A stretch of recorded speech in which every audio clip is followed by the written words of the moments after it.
한전공대의 밑그림이 나왔습니다.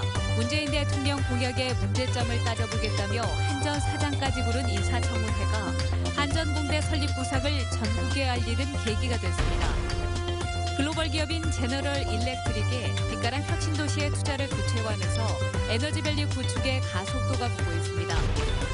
영세업체에 입사한 뒤 약점을 잡아 상습적으로 돈을 뜯어낸 40대가 구속됐습니다. 광주시와 전라남도의 상생과제인 한국학 호남진흥원 설립이 확정됐습니다. 여러분 안녕하십니까? 문재인 대통령이 공약한 한전공대 설립의 밑그림이 나왔습니다. 이낙연 국무총리 후보자의 인사청문회 과정에서 조한익 사장이 직접 밝혔습니다. 윤건수 기자입니다. 주 의원님. 이낙연 국무총리 후보자의 인사청문회에 증인으로 출석한 조한익 한전 사장은 한전공대 설립을 실무적으로 검토하고 있다고 밝혔습니다. 한전공대를 어떻게 설립할 것인지 구체적인 방안도 일부 밝혔습니다. 우선 한전공대는 에너지 신산업 분야의 인재 양성을 목표로 하는 전문 과정으로 운영한다는 계획입니다. 분명히 말씀드리지만 일반 종합대학을 만드는 건 아닙니다. 분명히 앞으로 유망한 미래산업, 4차 산업혁명이 에너지 분야에 들어와서 창출하는 그 분야를 갖다 만드는 거고요. 한전의 정관상 설립이 가능한지에 대해서는 대법원 판례 등으로 볼 때 가능하다고 말했습니다. 한전 공대가 생기면 지역의 다른 대학들이 인재를 뺏기게 될 거라는 우려에 대해서는 고가의 장비를 공유하거나 공동 프로젝트를 진행하는 등 상생하는 방안을 찾겠다고 밝혔습니다. 설립을 추진하게 된 배경에 대해서는 지난 3월 당시 이낙연 지사의 제안이 있었고 자신도 필요성에 공감했다며 압력설을 강하게 부인했습니다. 이낙연 지사님과 저하고는 압력을 주고받을 사이가 아닙니다. 서로가 같이 그 지역을 발전시키는 동반자 역할로서 자유한국당은 한전공대 설립 공약의 문제점을 따져보겠다며 한전 사장을 인사청문회 증인으로 세웠지만 결과적으로는 한전공대 설립 구상을 전국적으로 알리는 계기가 됐습니다. MBC 뉴스 윤근수입니다.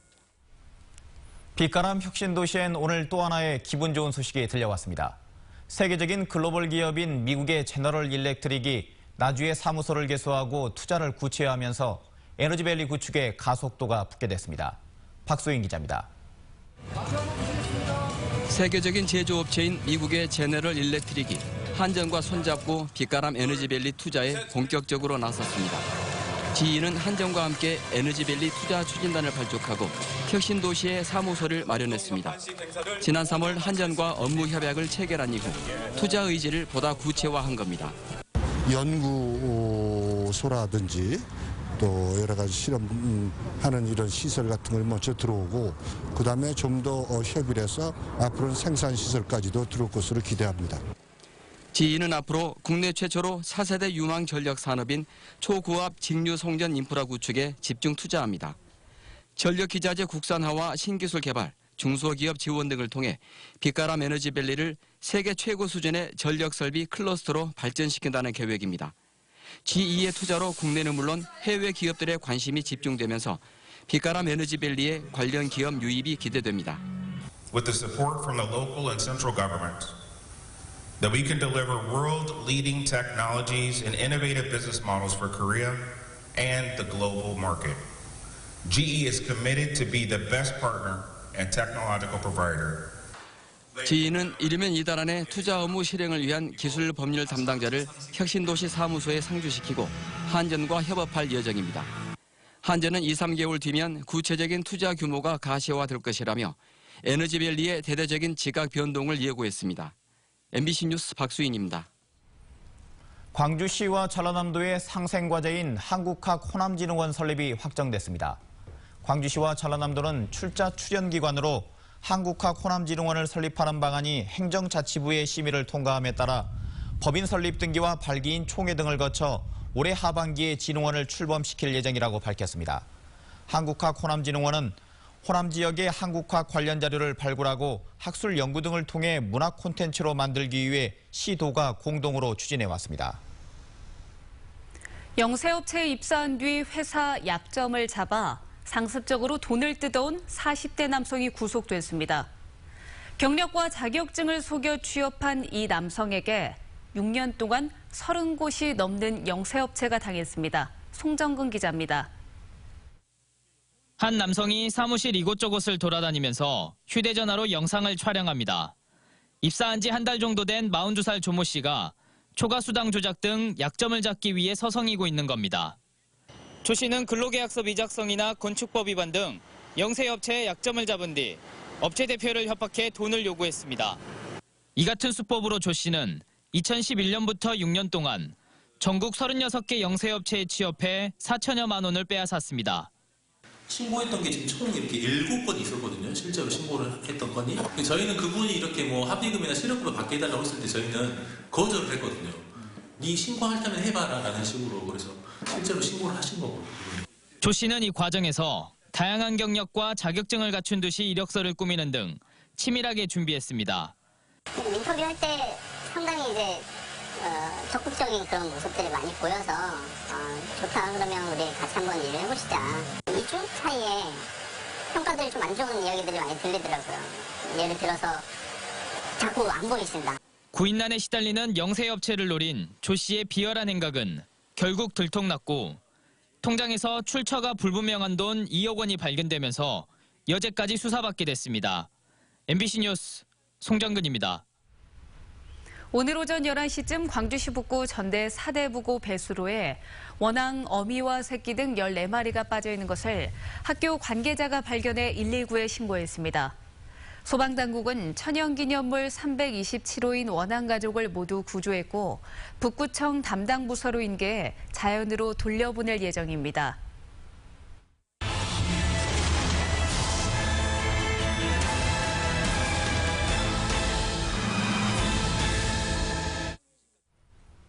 (5.18) 기획보도 마지막 순서입니다.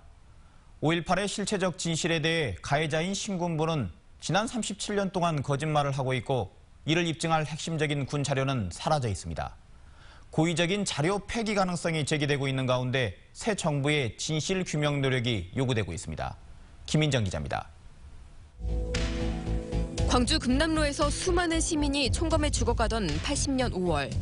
같은 시기 전두환 보안사령관과 이희성 육군 참모총장의 날짜별 동향 보고를 담은 군 자료는 존재하지 않는 것으로 알려져 있습니다.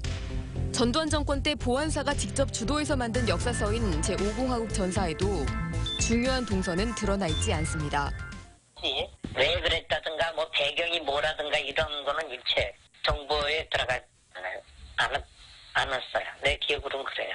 이분들의 동선에 대한 자료는 확보를 못하셨었다는 거죠? 그렇죠. 군 자료를 없애거나 왜곡했을 시기는 크게 두 차례로 보안사가 제5공화국 전사를 편찬하며 문제가 될 만한 자료를 없애거나 1988년 광주 청문회를 앞둔 신군부가 핵심 자료를 없앴을 가능성이 제기됩니다. 이상한데 그거는 뭐 신군부 측에서 어떤 식으로든 정리를 했을 가능성이 가장 크게 추측되는 부분입니다. 동향보고 비슷한 게 있어야 되는데 사실은 그런 부분들과 관련된 부분 그 회의록이 아니라 이제 그 자료 자체가 동향보고 자체가 가장 중요한 시기에 없어요. 확보된 군 자료라도 공개하려는 용기 있는 시도가 그간 이어져 왔지만 민간 차원의 시도론 역부족입니다. 군 자료 내부에는 그런 조사 결과들이 다 있거든요. 그런데 그런 것들을 그 뒤에 어떤 과정을 통해서 왜곡이 됐는가 이런 것들이 낱낱이 밝혀져야지 이 실체적 진실이 드러난다고 봅니다. 사건 직후 12년간 가해자들이 대통령이자 국군 통수권자로 군림했던 상황도 5.18 진상규명을 어렵게 했습니다. 또 다른 국가폭력을 방지하기 위해서라도 5.18을 헌법 전문에 기록하는 일과 함께 군 기록 공개 등 진상규명을 위한 정부 차원의 노력이 절실한 때입니다. MBC 뉴스 김인정입니다. 5.18을 최초로 기록한 책이 32년 만에 내용을 보강해 다시 출간됐습니다. 스토리 펀딩을 통해 시민들이 후원에 나서는 등 5.18의 진실을 알리는 데 지역사회가 힘을 보태고 있습니다. 이미지 뉴스 리포터입니다. 광복군 대위와 박정희 전 대통령을 대비시킨 강현균 작가의 현대사, 서정적인 색감과 질감이 인상적인 한희원 작가의 정물 등 내로라 하는 작가들의 작품 50여 점이 한자리에 모였습니다. 5.18 최초의 기록물, 죽음을 넘어 시대의 어둠을 넘어의 재출간디 마련을 위해서입니다. 최근 전두환의 회고록 출간 등 5.18에 대한 왜곡이 심해지자 80년 광주를 기록한 죽음을 넘어 시대의 어둠을 넘어도 32년 만에 내용을 보강해 다시 출간됐습니다. 5.18을 폄훼 왜곡하는 세력에게 5.18의 진실을 좀 더 구체적으로 기술해서 세상에 알려야 한다. 5.18의 진실을 알리는 일에 시민들도 적극 나서고 있습니다. 열흘 만에 160여 명이 스토리 펀딩을 통한 출간비 후원에 나섰고 인터넷에 인증샷을 찍어 올리는 릴레이 펀딩으로 주변 사람들의 관심과 참여를 유도하고 있습니다. 당시 80년 5월에 설았고 그때 당시 대한민국 군대가 강주 시민을 향해서 어떠한 행위를 했는 걸 알기 때문에 이런 것들이 좀 알려져야 한다는 그 사명감도 있었고 개인적으로 시민들이 모은 기금은 외국어 번역판이나 어린이판을 제작하는 데 사용되고 북콘서트를 열어 더 많은 시민들에게 5.18 민주항쟁을 알리는 데 사용하게 됩니다. MBC 뉴스 이미지입니다. 광주시가 옛 전남도청 복원사업을 추진할 전담 조직을 신설하기로 했습니다. 광주시는 시청 공무원과 보건대책위 관계자 등 6명으로 옛 전남도청 보건지원팀을 발족한 데 이어 이른 시간 안에 정규 행정조직을 신설하기로 했습니다.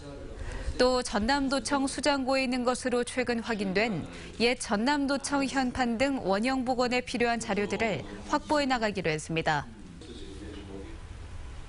2019년 세계수영대회 개최에 동의한 뒤에 광주시의회 본회의를 통과했습니다.